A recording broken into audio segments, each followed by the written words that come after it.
Welcome to the Never Too Early Fantasy Football Podcast, where it is never too early for fantasy football. My name is Jeff. And I'm Alex. Alex, we are a little over 2 weeks away from the kickoff of the 2023 season. As always, thank you for downloading, listening, liking, and commenting on our podcast videos. Please subscribe to us on the socials. We are on Spotify, YouTube, Facebook, Instagram, TikTok, X, and Threads with the handle at N2EFantasy. What do we have on today's show? All right, today's show is the weekend roundup of the news, and we'll go over all the items one by one here. So we've got the Jimmy Graham news, we've got Joe Mixon news. We'll go over the Jonathan Taylor situation. We will also be going over the Josh Jacobs situation, talk about Stephon Diggs. I don't know why he keeps coming up, but we're going to talk about it. And we have multiple quarterbacks being named week one starters, some kicker news, some wide receiver injury news, and we'll just get started off here with the first item, and that is going to be Jimmy Graham with the Saints. It didn't last long, did it, Jeff? It didn't. He's still with the team right now, but it doesn't look great right now. So for those of you who have been hiding under a rock, or those of you who may already know and just want to hear a different perspective, the Saints' Jimmy Graham was escorted by authorities, quote unquote, to the hospital for a suspected seizure. He apparently was wandering around in traffic. Drugs may be involved. So that would be very interesting if that is in fact accurate. I think we're still in fact-finding mode. Jeff, I don't know if you have any more details on it than that, but the Saints so far have been standing by him. The Saints and Texans have canceled their joint practices for the week to avoid answering questions and being distracted by this. I think they're practicing separately, but it's a very interesting phenomenon for somebody who basically begged his way to come back on the roster for the Saints and play one more year. For this to happen is wild. It blows my mind. So, Jeff, what's your take on this? And do you have any additional info? Oh boy. So I'm thinking that he may not make the roster. That's always been my thought, anyways, because they do have three very capable paid tight ends right now in Johnson, Hill, and Moreau. And I didn't see them keeping four tight ends, and Jimmy Graham might just be the odd man out. But this doesn't really bode well for him making the roster. And I did believe at one point that he had a Hall of Fame career.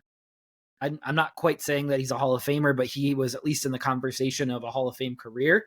And it's kind of sad when it comes down to a whimper like this on the way out. Yeah, I remember first hearing about Jimmy Graham and just hearing, beat writer reporters talking about how great he looked in camp and preseason when he was first on the Saints, and not knowing if that was true or not. And somebody ended up taking Rob Gronkowski and Jimmy Graham in the same league. And at that time, we didn't have a full flex. So it was just wide receiver running back flex only. So one of those guys was always riding the bench. And that spurred a change of rule settings the next year. But Jimmy Graham has been a staple. His best years obviously were with Drew Brees. He played okay in Seattle, then retired. I don't know if there's anything fishy going on. I don't know if it's just medical reasons. I don't know. But this it's not good. I don't see how he could possibly stay with the Saints after this. Whether it's drugs, if it's drugs, they have to cut him. If it's medical condition for seizures, you can't have a guy that could potentially go to the hospital with a big hit. That's not good for the player. That's not good for the team. So I think it's done. I think they'll probably retire his jersey after a bit, after things go quiet. But it's just really strange happening here. Yeah, I mean, I don't see how he makes the roster, and this might be the last time we talk about Jimmy Graham before he gets released, and this would be the end of his career, sadly. Yeah. Well, let's talk about better news here. So let's mix it up and talk about Joe Mixon with the Bengals.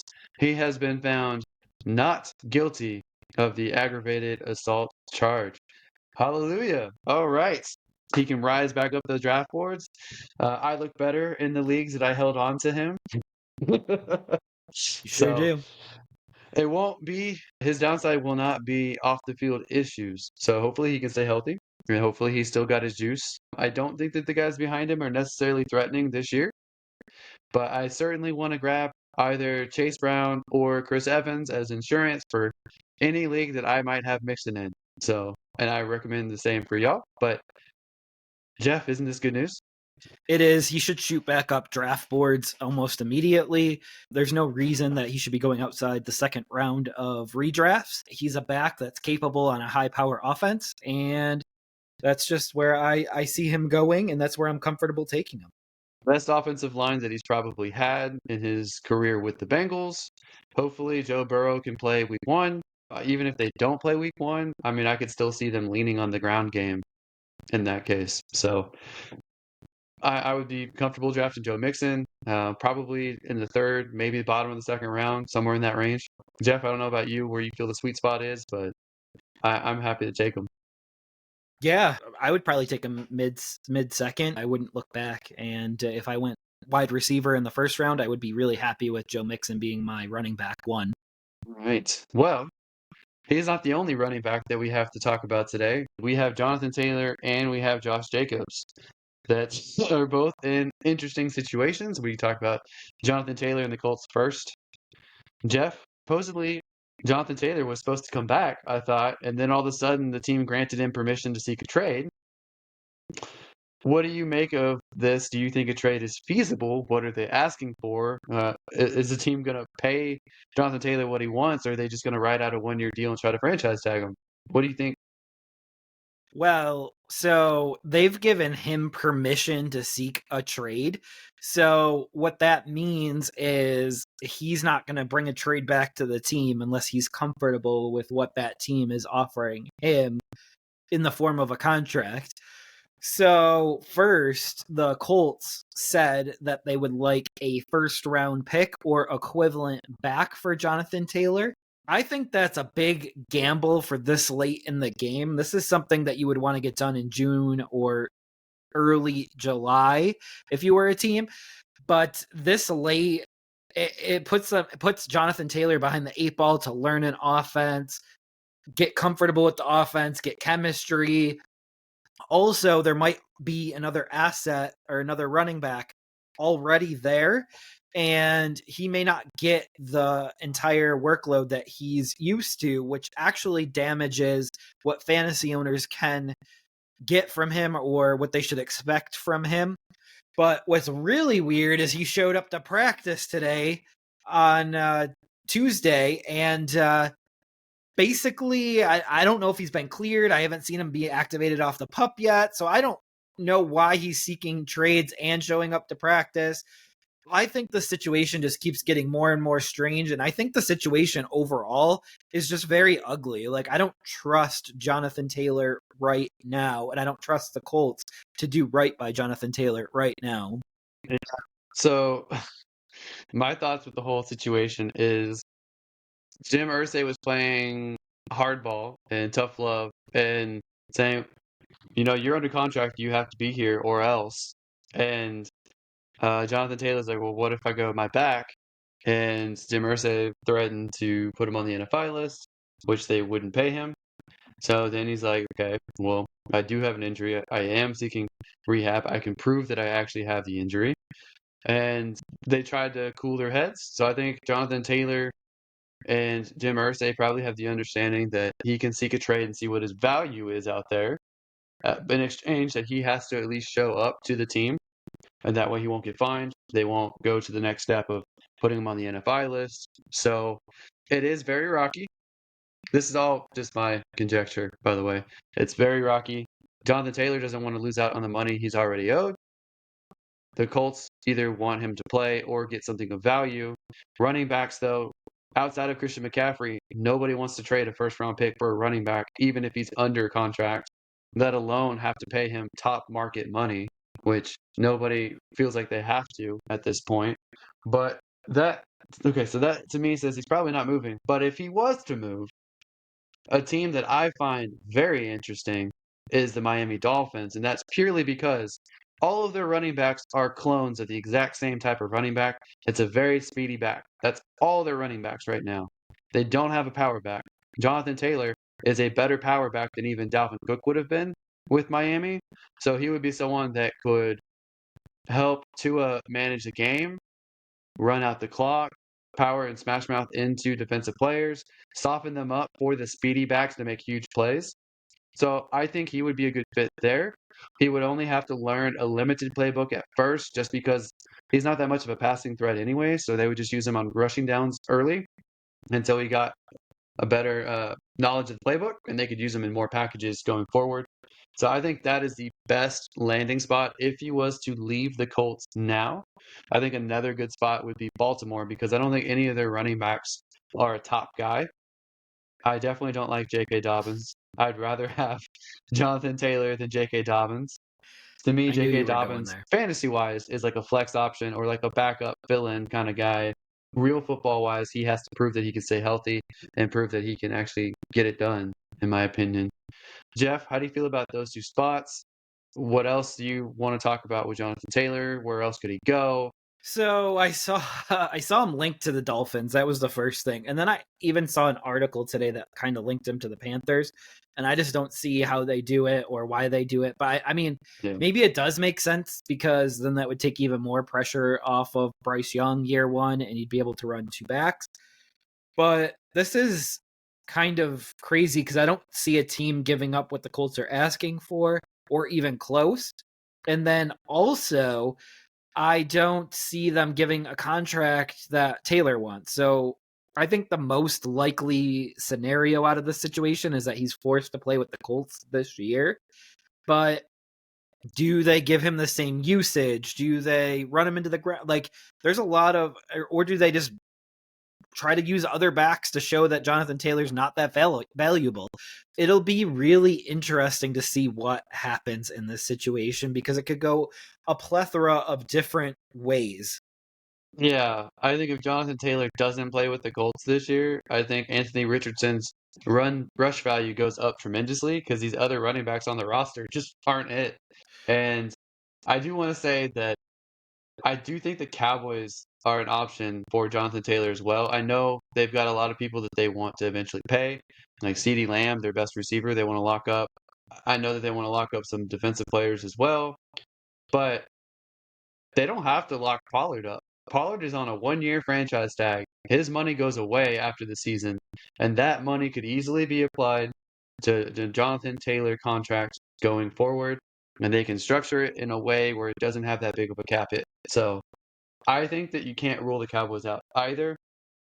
It's just I don't know what level of compensation the Colts will eventually settle for if a team reaches out. That's the thing is Jim Irsay really going to stick out for hold out for a first round pick in value, or will they eventually come down? I don't know. So I just don't think the Colts want to trade him, and I think they're doing this as a way to like appease him. But there's also a universe where Ursay orders the staff to use other running backs like they would have used Taylor just to prove that Taylor wasn't as valuable as he said he was. So when you said that they don't have other backs that are useful and Anthony Richardson might get an uptick, I could see the other backs get an uptick just trying to prove to Taylor that he's not that valuable. Yeah, but none of them are going to approach Taylor numbers. But I don't know if Taylor is going to approach Taylor numbers. That's true. But what about Josh Jacobs? There was news that was circulated on Twitter/Xverse that said he was going to be back in time and report in time for week 1. And then there was a post that he had saying, I don't know where you heard that. That's not true. And then that has since been deleted. So I don't know what's up with Josh Jacobs. I don't know if he's coming back. I don't know if they're still playing chicken with each other. I don't know what the deal is. Can you break it down for me? Can you give me positive signs? Can you give me hope that Josh Jacobs is playing this year? Or do we just not know? So I do think that he comes in before week 1, but what shape will he be in? He's almost guaranteed not to be in game shape. And what I mean by that is he won't have the the hits from practice to actually get him into game shape. So he'll be working his way back in, which makes him a little bit less valuable to begin the season. But it does seem like at some point Josh Jacobs will report, and it might be just before week 1, so he doesn't miss out on a game check, but maybe they can't activate him for week 1. It's like a big game of chicken, and if you're not noticing anything going on here, there's a big thing going on with running backs. And we have Taylor, we have Jacobs, we had Barkley earlier in the season, and they had that Zoom call, if you remember, where they did throw out the idea. Don't forget about Eckler. Right. They did throw out the idea of faking injuries and prolonging injuries, and it just makes me feel gross to actually draft any of these guys and trust them to their fullest ability, which I'm struggling bringing Josh Jacobs back up in my rankings because of this. Yeah, I haven't touched Josh Jacobs in any league personally because I don't trust that he's even going to play, let alone when he does come back. He's not going to be the 1,600-yard Josh Jacobs from last season. It's just not going to happen. So I have been staying away from him. I've had other people who either they're oblivious to the news or they just don't care. They still take him at his ADP or higher. So I don't know, guys. It's your choice, but I would be very nervous, and I would want to make sure that I would have Zamir just in case as his handcuff. He does appear to be his backup. Yep. All right. Well, we can move on to a wide receiver this time, and I don't know why, but people out in the media want to keep leaking rumors about Stephon Diggs and whether or not he wants to be with Buffalo or that he's unhappy there, that he wants to force a trade, that all this stuff. But nothing has come from actually Stephon Diggs himself. Nothing has come from the team to corroborate that, to substantiate that. It's not real as far as I can tell. It's people trying to get clickbait, trying to get attention, trying to get views. There's been nothing real about that. What do you think about that, Jeff? Because I know that you're near the Buffalo area. How do you feel about the Diggs rumors and how they keep coming back up? So I think that this was just a talking head, a big national talking head, trying to get ratings for their show. And I think they ended up throwing Diggs under the bus, which just really hurts their credibility going forward. I do believe fully that the Bills and Stephon Diggs have put their differences aside. They've squashed everything, and therefore they can move forward. And he does say he wants to retire a Buffalo Bill. So it does seem like he is there for the long haul through the end of his career. I don't know if he's just saying the right things publicly and then privately he's giving a different message. But from everything that I've heard, that everything's been squashed. And the only thing I didn't like that the Buffalo Bills did this offseason is they didn't really get other weapons to help out Diggs. And I think that would have gone a long way to making Diggs a lot more happy, because I think Diggs is really happy when he's producing. And it's really hard to produce when you're the only wide receiver on the field and you're getting the primary and double coverage. Yeah, but I think that's why they brought in, another tight end and Kincaid, who they're going to use as a wide receiver. So I think that should alleviate some pressure. Maybe Gabriel Davis will finally turn the corner. I know he's still a valid deep threat, so I think that will be okay there. We would have liked to see them go after Hopkins. I've said it multiple times that I wanted them to go after Hopkins. They haven't, but I think that they will focus on the run game with James Cook and with Harris and with Latavius Murray. I think that Diggs is still going to be the number one passing target. Kincaid and Knox should both get targets as well as Gabriel Davis. So I think that they'll be okay. Obviously, they could be better. Right. And you got Shakir. You got the third or second year wide receiver Shakir. Khalil That's Shakir. right. He could potentially supplant Gabriel Davis as the second wide receiver. Hopefully he takes a step forward. Yep. Okay. So we can change our pace here and now switch over to a couple quarterbacks. So Washington officially named Sam Howell as their starting quarterback, which makes all the sense in the world with how much time they gave him in preseason and how good he looked in preseason, which is very hopeful for those of you who have Washington wide receivers. Trying to think of a team name, but they don't really have a team name right now. So I'm excited for Terry McLaurin, who we can talk about actually right now too. Since we're talking about Washington, Terry McLaurin injured his toe and got turf toe in this the game last night against Baltimore, and looks like he's probably going to be out 3 to 4 weeks. Is the timeline? Might miss week 1, but I don't think he'll be out very long, and I don't think it's going to be that serious of an issue. I'm sure he's thrilled to have a quarterback who is actually capable of getting him the ball. So that will be nice. Yeah, absolutely. And this is just a long string of injuries that we'll get to in a little bit. But why are starters playing in the preseason? He got injured in an exhibition game. That means nothing. And I have people around me that say, why isn't Justin Herbert playing? Or why isn't this happening? And this is why, because I would rather enter with my entire team intact week 1 than enter with being a man down in week 1. Players need reps, Jeff. Otherwise, they start week 1 super rusty and will lose the game. So they have to get reps, but maybe not as many reps as Washington gave their starters this preseason. Maybe that was a little bit too much. So there's a happy compromise there. On another team's note, Baker Mayfield was named the week 1 starter, which I think everyone foresaw before the preseason was even played that Baker was probably going to be the starter. This doesn't bode well for Trask, who's in his second year. He doesn't look like he's very good. Looks like he was a waste of a second-round pick. They're kind of in no man's land this year. I still think that they're the bottom dwellers of a not-so-great NFC South. I think the other 3 teams are all better, and the other 3 teams actually have a chance to win the division title. I don't think Tampa Bay does at all. I don't think that Baker is a quarterback who can put up even Jameis Winston numbers with Tampa this year. So I'm not thrilled about anyone's outlook with that team.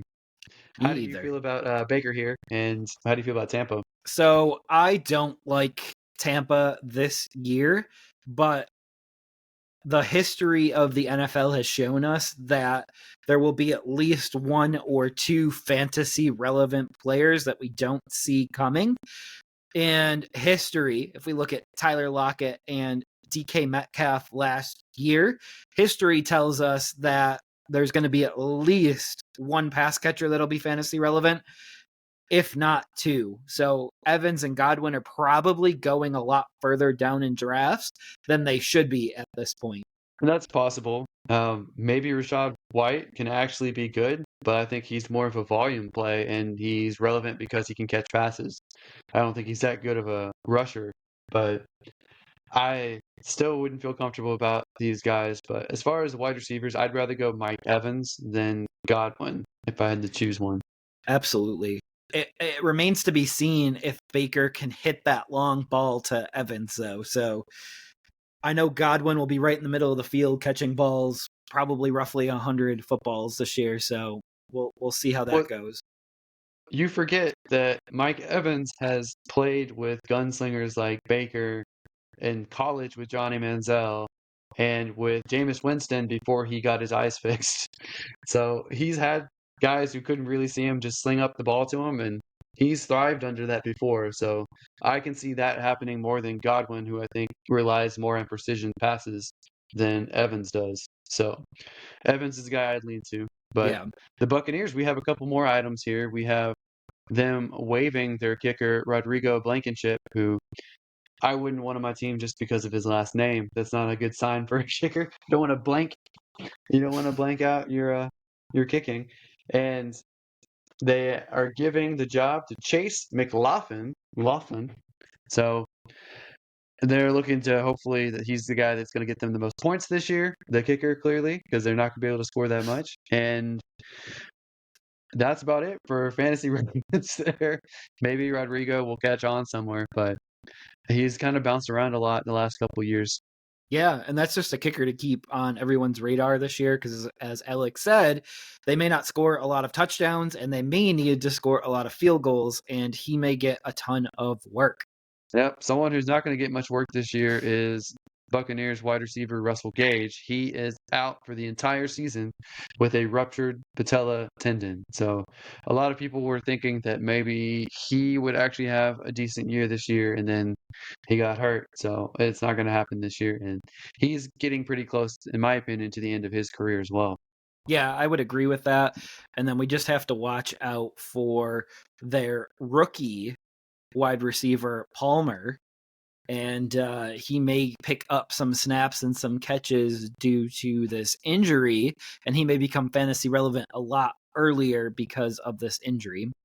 Yep, that's entirely possible, especially if they pull a 2022 Seahawks situation and end up being better than anyone thought. So I don't know that if is it'll a be possibility quite as that well. good. Yeah. We didn't think Seattle would be that good, But by the time but Russell Gage can see the field again, he'll be 28 years old, and it just doesn't bode well for his future. yep. All right.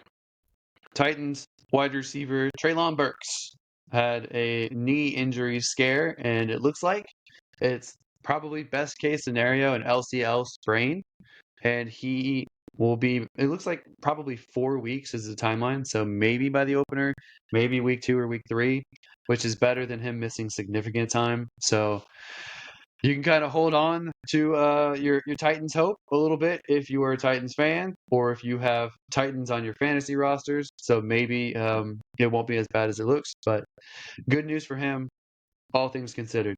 Absolutely. And I think the Titans will be better than people thought they were going to be.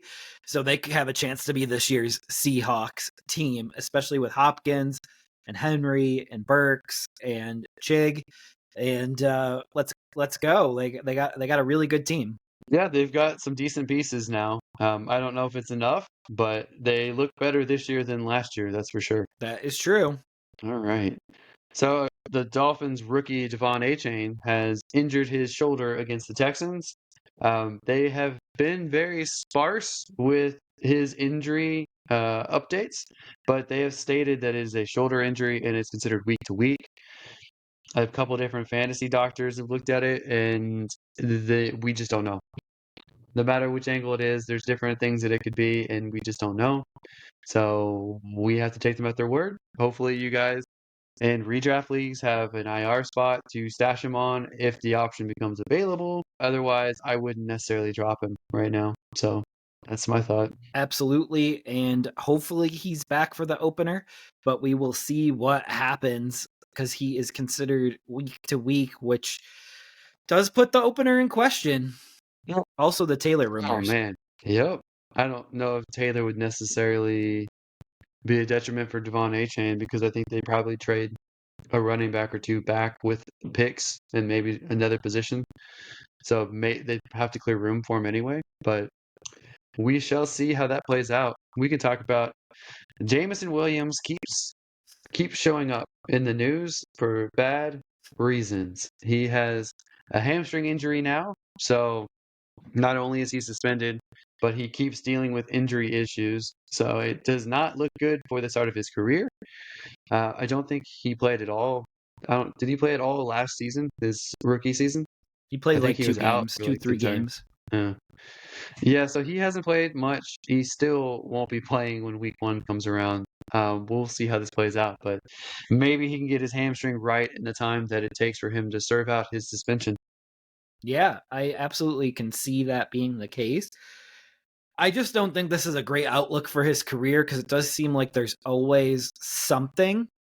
So hopefully this will be the last something for a little while because he's becoming injury prone or at least getting that tag, and he is becoming he's becoming a stay away player because he's also making boneheaded mistakes like gambling in the team's facilities. So he's got like a double whammy against him where he seems like he's injured every camp and he can't make smart decisions as well.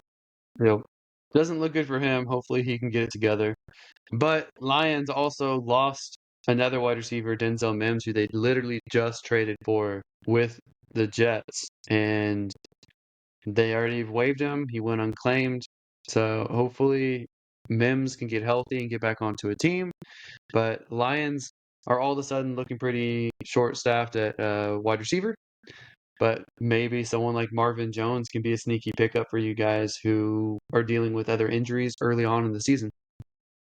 Yeah, absolutely. So right now he reverts to IR with his calf injury, and I don't believe that it's actually serious. So he'll probably be released with an injury settlement soon. So as soon as that happens, he'll be able to sign with the new team. But there's probably 6 or 7 contenders that could use another back end wide receiver. And why wouldn't you want to take a stab or a shot with a young wide receiver like Mims? I would. He's 25 right now, so he's just never gotten a shot, and I think a lot of it's because coaching staffs keep changing at the Jets, and quarterbacks keep changing at the Jets, and he just got injured here with Detroit, but he was also kind of trapped behind a depth chart that had Jared Goff's guys and first round picks and second round picks.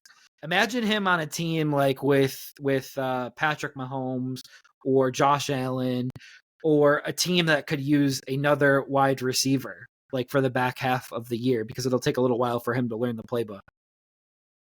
I don't know if he can compete with the guys that are already on those rosters. Atlanta So could use another wide receiver. that's true. Atlanta definitely could. Okay. The last couple items here are with the Saints, we have them cutting a couple wide receivers, Bryan Edwards and James Washington, both of whom have been guys who have been potential sleepers for quite a while in the fantasy community and hasn't happened. So they have been officially released, and the Colts have already snagged James Washington up. No news on Bryan Edwards as of this point. So how do you feel about this? Does this make way for someone like A.T. Perry, who is a guy that I like, as well as is James Washington someone who could potentially rise up the Colts depth chart? Because outside of the top two guys there, I think they probably have room for James Washington to be the third or fourth option there. Yeah, agreed on that front. But as far as the Saints go, this probably means that Traquan Smith makes the roster again.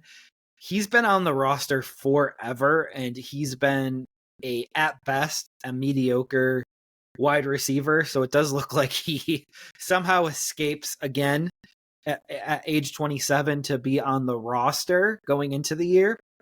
But I do think this means an uptick for Olave, Thomas. Shaheed is now seeming like the locked in 3, but then A.T. Perry will probably make the roster as well. James Washington made a statement with his first game, scoring a touchdown with the Colts. So, there is that as well. And I do believe that he made a good first impression with them. I don't know if he'll make the team, but he did make a good first impression with them. He's someone that I liked way back with the Steelers days, but just hasn't done it yet. So I really hope it's with the Colts. I hope he can make Anthony Richardson look good and make him look like he can pass the ball so we can prove Jeff wrong.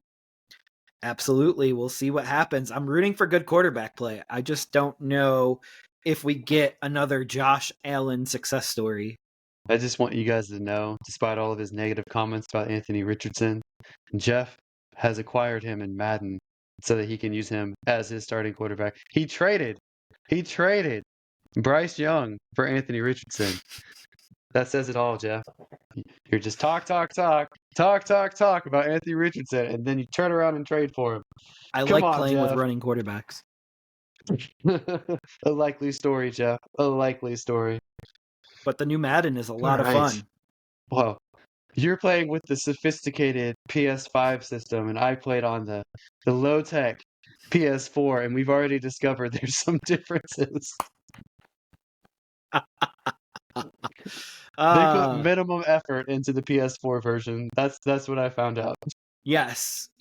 Minimal effort, and you did not get a lot of the upgrades that they were talking about, which may skew your opinion on the brand and the franchise. Yeah, it's still not enough for me to buy a new system yet. Come on. All right, maybe after I win the championship this year, I will use that money to buy a new system. You won the title last year. You backed into it. I know, an act of God. That's what won it for me. And I do believe in a draft, and this will be the last thing that I say, but I do believe in a draft last night. You were asking for help from the fantasy gods. Like, they haven't helped you recently in the last 7 months. They haven't helped me in the draft with the timer that magically runs out, like it happens for someone else every year in auction drafts. The timer just magically goes down to 0, but it's never happened for me. Yes, I won a championship because of a freak accident, but I'm in the draft. The timer has just never gone to 0 when I was winning the bid. Well, you can't win them all, and the fantasy gods usually spread the wealth a little bit, so you might not be able to get both, and I would rather have the championship. Yeah, that's true. I will contemplate my next fantasy football sacrifices so I can make sure that I win from freak accidents going forward. But outside of that, that has done it for another episode of the Never Too Early Fantasy Football Podcast. For those of you who stayed tuned all the way to the end, I hope it was entertaining for all of you, and we can keep surprising you with random, crazy conversations. So thank you guys very much. Please like and subscribe. It would really help us. For all of you who just watch the videos, it just takes 1 second to just click the like button. That helps us a lot. And if you could comment, that helps our videos show up for people who are looking for fantasy content. Thank you guys for following us. And for those of you who are just following us only for competitive reasons because you're in a league with us, thank you anyway. I appreciate the view. Yes, as always, you can find us with our handle at N2EFantasy on Spotify, YouTube, TikTok, Facebook, Instagram, X, and Threads. Please give us a follow. Until next time, take care of yourselves, and remember, it's truly never too early for fantasy football. Thank you again. Bye, everybody.